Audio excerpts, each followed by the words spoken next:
Where's my jetpack? The technology we were promised as kids. What we got. And what's coming next. Here is Michael Hainsworth. When we were kids, today was the future. George Lucas first popularized the idea of hologram communication in the 1977 film Star Wars, and it's been a staple of science fiction ever since. We just love the idea of having a miniature 3D version of someone projected in front of us from far away. But the galaxy far, far away may be closer than we think. Meet David Nussbaum. He is the founder and inventor of Proto. Proto has been making great strides in holographic technology.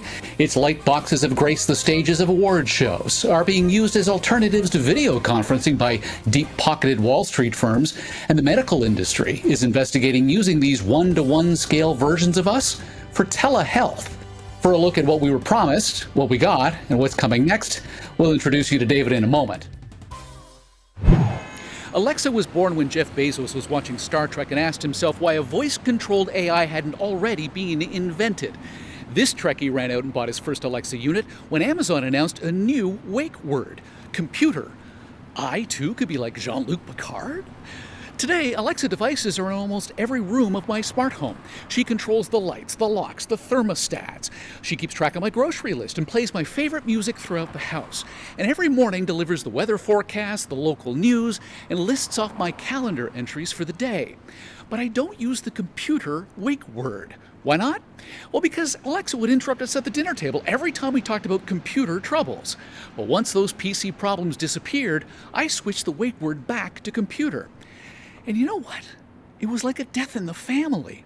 Suddenly, my smart home no longer had a personality. The house went from warm and inviting to cold and distant. I switched it back to Alexa immediately. If you've used a smart speaker, you know what I mean. Like a real person, Alexa doesn't always listen, and she doesn't always do what she's told. And that reveals an interesting issue. We like our smart assistants to be women. Sure, all smart speakers can have different accents and genders, but think of this. When we switch them to the male voice, don't we inevitably also choose the British accent? Of course we do, because it sounds like a butler. You know, a servant. That has people worried that smart speakers are reinforcing a servant mindset. Women in advanced countries spend twice as much time doing what's called unpaid domestic tasks. Household chores, raising the children, caring for the elderly. That works out to about 10% of GDP. And for nations still in the dark, it's 10 times the workload. Make no mistake, everyone prefers to talk to a woman. Even men don't like other men. Ladies, how many friends do you have compared to your man? I rest my case. Women are more accessible. They're more trustworthy. You can talk to women. Men are assholes, and we all know it. And if there's one place where that's more obvious than in our smart speakers, it's in the labor statistics. David, thank you for joining us from the future. Thanks for having me. Next time I'll beam in as a hologram, but for now, I guess we'll just do it this way. Oh, you know that question's coming up in a minute. But first, let's talk about the technology. Are you taking us down the road here to that Star Wars-style hologram eventually? What, help me, Obi-Wan Kenobi? Yeah, you're my only hope. Well, the other hope is that we will get closer to that as time passes. And, seeing scenes like that and seeing scenes from the Jetsons and even that famous hologram scene from the TV show Silicon Valley, those are all like inspirational moments in holoportation. I think we're going to get there. We're pretty far along right now, and we're still right at the very beginning. Science fiction tells us that holograms are the future. We see them in movies and, as you point out, TV as well. Why do you think we're so enamored by them? Well, it's exciting. It's nostalgic. It brings us back. It is a bit of a time machine because you get to go back to the 60s and 70s and see the movies that featured holoportation while imagining what the future might be like. So it really does keep you childlike yet inspired by what is to come. So what was the inspiration for you for Proto? Easy. I was running a hologram entertainment company. And I was the guy bringing back the dead musicians to posthumously perform on sold out stages around the world. Really fun. But it wasn't until I started beaming the living that everything started to connect for me. I'm a broadcaster. My background is in podcasting and broadcasting. I love the idea of communicating and connecting.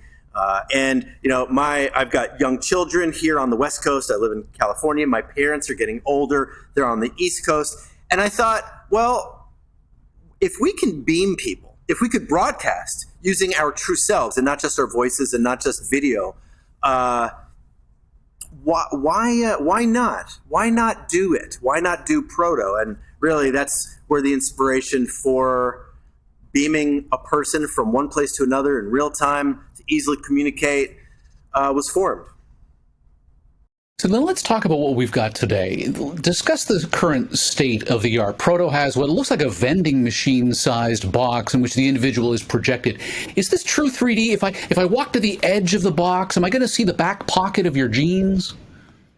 We have the most realistic 2D projection inside of a 3D space. So in order to make this thing scalable, in order to make it so that Timmy and Grandpa could create their own holograms of themselves, we wanted to go with the easiest form of capture and projection. Your phone, right? So your iPhone or any camera in a locked off position can capture and then project the content, which looks extremely three-dimensional. But yeah, if you go all the way to the left and all the way to the right, it'll flatten out a little bit. So then why not take it to that next level and go with binocular cameras and tech that gives you that full 360 degrees? In the future, we're going to have lots of options. In the future, maybe no hardware needed at all. Back to your original question, help me, Obi-Wan Kenobi. I mean, that she was just projected. Of course, it's a movie, doesn't really exist, but we'll get there. So right now, this is the best in the world, and we're just getting started. So how does it work technically, like within the box itself? Box is three-dimensional. Just like the old Pepper's Ghost stages, a 2D image on a stage creates an effect that looks like Tupac is really performing on stage. Proto, this eyeball here, maybe we'll do here, a skull. This one will wrap around a little bit more, add a little bit more three-dimension. It's a three-dimensional display, museum quality showcase, tens of thousands of lumens of evenly distributed light inside, and then any 3D file or a real person, whether it's a person beaming in live or pre-recorded, that image then gets beamed inside of that three-dimensional showcase, creating the world's most holographic projection that anybody can create and project themselves.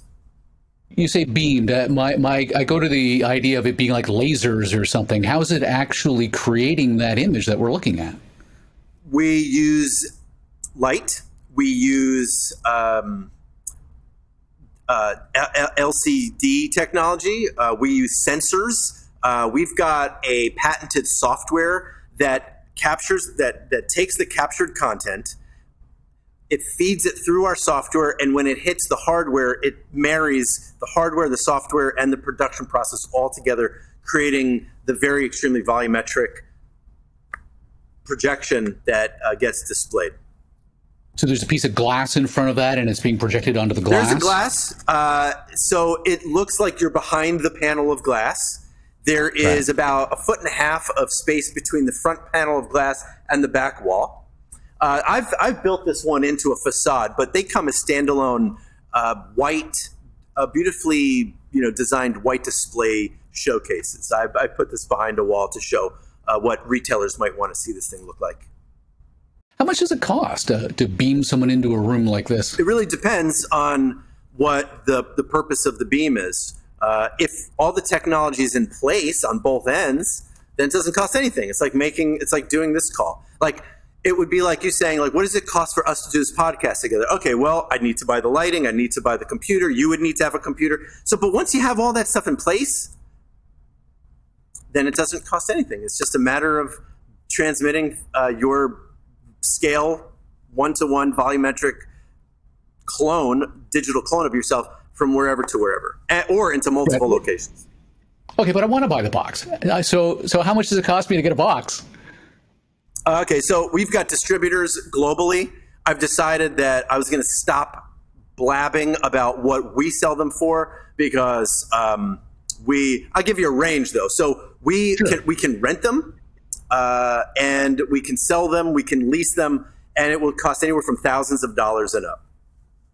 Okay. All right. So this is sort of a proprietary thing. You want to get the distributors involved. Everybody needs to get a cut. You need to make a profit to be able to take this to the next level, is what you're saying. I'm very grateful we've got dozens of distributors, and I don't know how interesting this part of the business. Oh, you're talking to a business geek. I'm fascinated by it because if you're not going to make money off it, then it's not going to survive. We're doing okay. So the business model in this particular semario is I've got distributors in Toronto, in Seoul, in Abu Dhabi, we've got 20 something distributors in 20 different countries.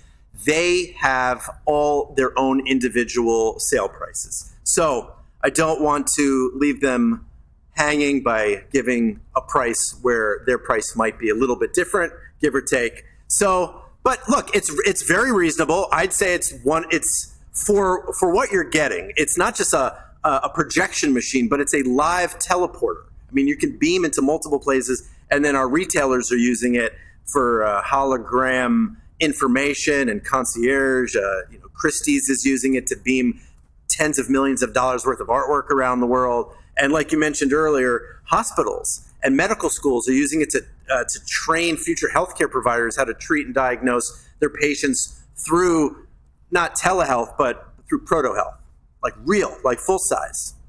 When I think of Star Wars and all of their holograms, they're sort of almost translucent. You can sort of see behind them. Is this solid when I look at this? Or it's do solid. I also see?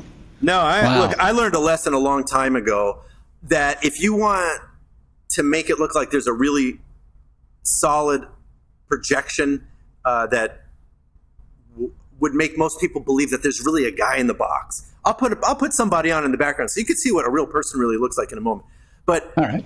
In the old days, when we would bring late legends back to perform on hologram projection stages using magic tricks like Pepper's Ghost and Scrims, that you can see through it. It looks ghostly. You don't really believe what you're seeing is really there. It takes you out of the moment. You're no longer engaged because you know it's a trick. You know it's not real.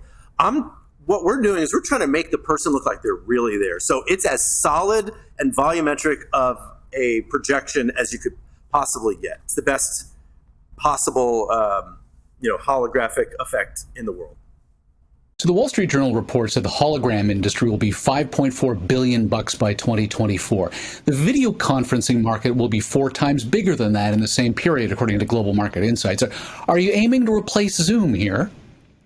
We're not going to replace all Zoom calls, nor do we want to. I think that we are where Zoom ends and where true presence begins. So there's a lot of, white space between where a virtual call ends and like we're physically connecting in face-to-face happens. So it is it's the evolution of Zoom. It's the evolution of communication and connection. So of that $5.4 billion within the next few years, how much of that piece of the pie do you think you'll be getting?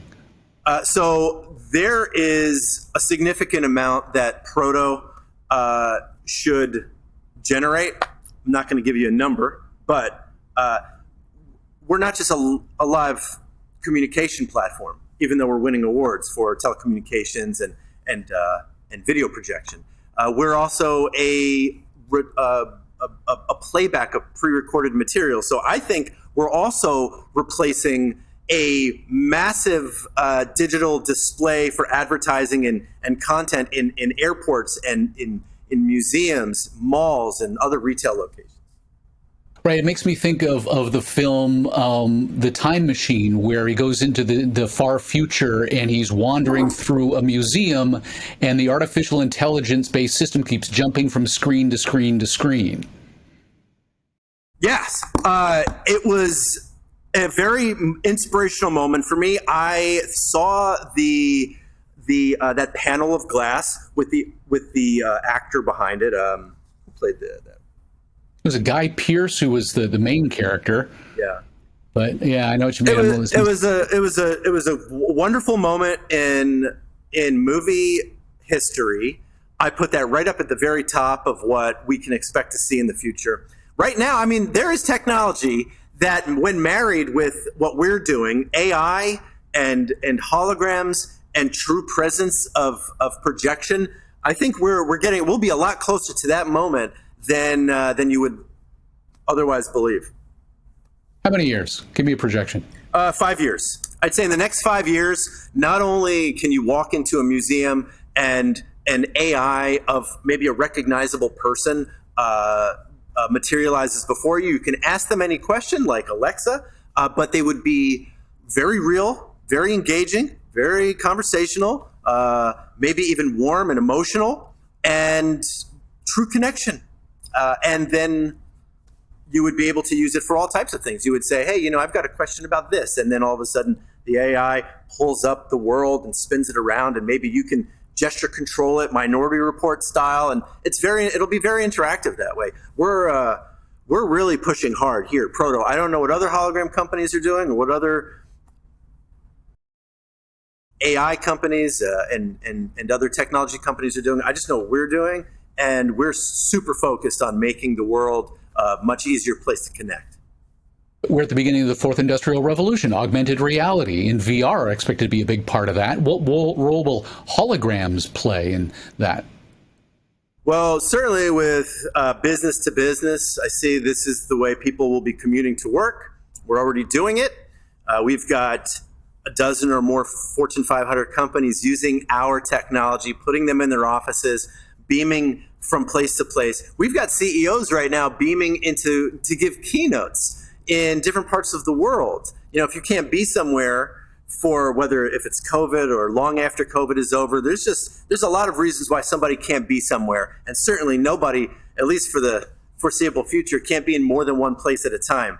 But when you have a true presence technology that gives you the ability to do that, if I'm a stand-up comedian, or if I'm an inspirational speaker or a religious leader, or maybe even like a president, I want to be in all 50 states at the exact same time, or I want to be in multiple countries to talk to each person in each location. These are things we could do right now, and we're just getting started. So 5 years, 10 years, 50 years from now, it's going to be mind-blowing. It's still sort of more one way, however. What I'm seeing is that there's no opportunity for that hologram to make eye contact with individuals. How do you overcome that sort of uncanny valley component of feeling like you're just watching a 3D computer screen versus really getting that immersion of feeling like the person's really in the room? Well, we're getting there. So, being a brand new company, we used the technology that was available to us at the time. Plus, as a startup, I can't spend billions of dollars developing something that really won't exist for 10 or 15 or 20 years. With that said, if I'm not looking at this camera, I'm not making eye contact with you. If I look at the screen, I'm no longer making that eye contact, which your viewers would see. So, you still have to play by certain rules when you're having these multi-way conversations with hologram or with any kind of video communication. Hey there, I just wanted to drop in on this conversation to say thanks for being here. If you came from Geeks and Beats, thanks for sticking around. And if you're new here, welcome. We took a big hit on subscribers when I went on hiatus. So would you do a fledgling web series a solid and subscribe? We're on YouTube, Apple Podcasts, Google Play, all the social media platforms, except for TikTok. I'll make it easy for you. Go to where'smyjetpack.ca/subscribe. The links will be right there. It makes a huge difference with the algorithm and the success of the show. Thanks again. Now back to the studio. Let's talk about what's coming next. Is the goal to eliminate the vending machine-sized box? You've showed off that miniature version for the desktop at CES 2022, but at what point do we eliminate the box altogether? Michael, I just invented the box. You already want to get rid of it? Oh my goodness. It's so, that would be cool. Not for a little while, because I need to trap the light inside of like the first few versions of what Proto were these clear cylinder tubes, because like I watched the Jetsons and I watched Silicon Valley, and like people beamed into circular tubes, and then the tube goes away and then there they are. It doesn't work like that because you'd have to turn all the lights off in the room because you have to create darkness because you need a certain amount of light to create that solid effect. So without the side walls and the back and I need to trap all the light in. If I remove the hardware, the light goes away, and then we're left, back in the 1860s when Pepper's Ghost was first invented or used, creating magic tricks. We're trying to, create extremely realistic, communication platforms. So it's going to happen. And if it's not Proto, it'll be somebody else. I hope it's Proto.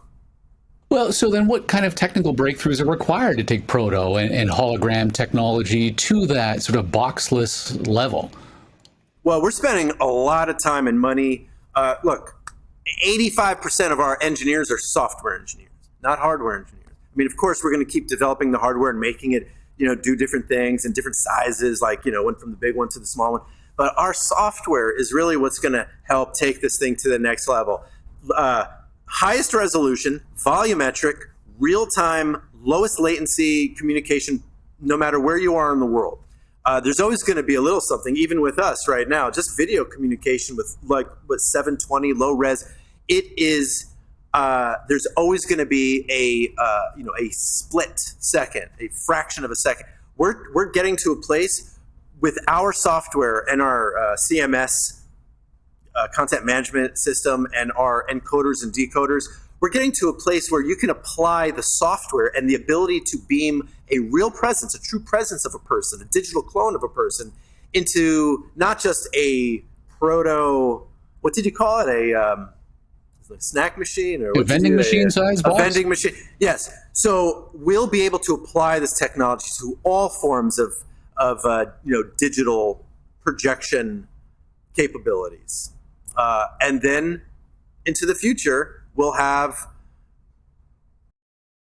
as the technology and as the industry evolves, as we get a little bit smarter and learn how to project without the box and without the ability to project onto something, because that's really what you're talking about. You need to project the image onto something or into something, because right now you project a laser and it's going to keep going. You need something to stop it.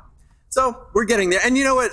There's a bunch of really smart people at some amazing places, MIT and other places, that can create real holograms that really do float in midair, but it's a pixel, or it's a small little, it's not the most engaging thing. But we're getting there. We're starting. So you take something that looks like this and you mix it with something that we're showing the future with this floating pixel.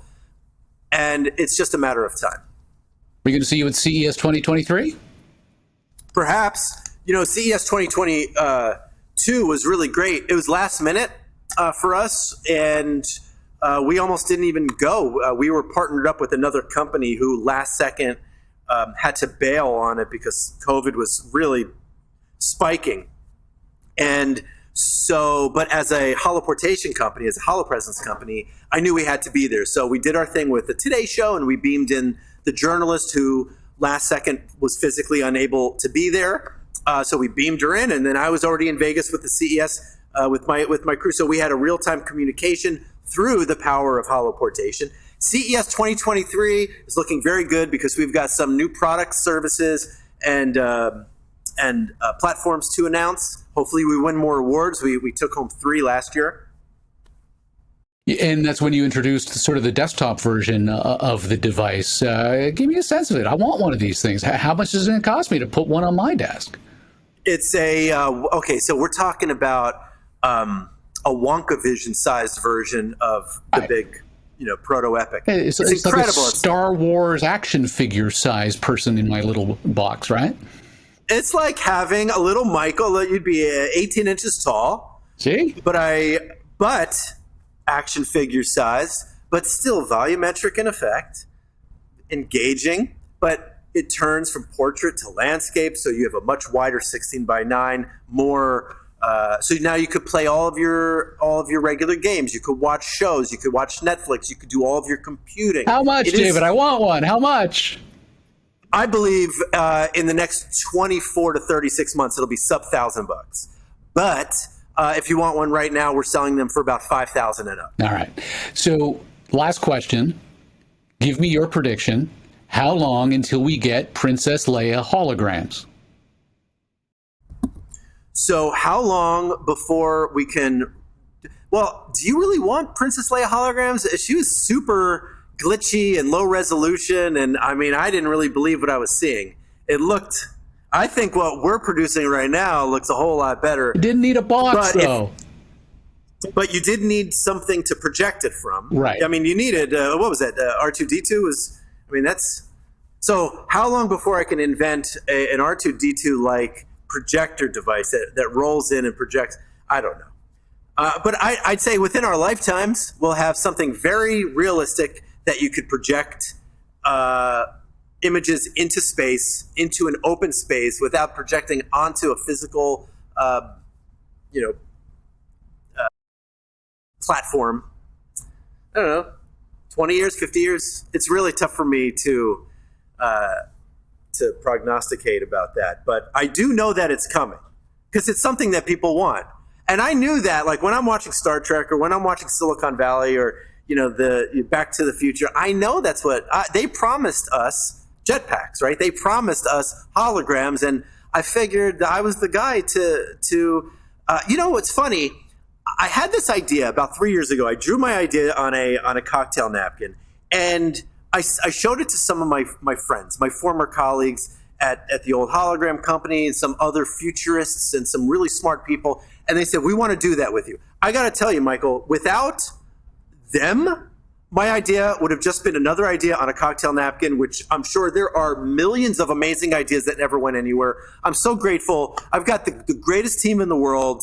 And for some reason, I'm the one that gets to keep talking about it on these amazing podcasts and things. But we've got about 30 something of the world's smartest people, engineers. We've got operators, producers. I mean, we've got a full team of production folks that could be working for Disney, could be working for Amazon Studios. They're working here because they believe in the future of these types of projections. David, all the best to you. Thank you so much for your time today.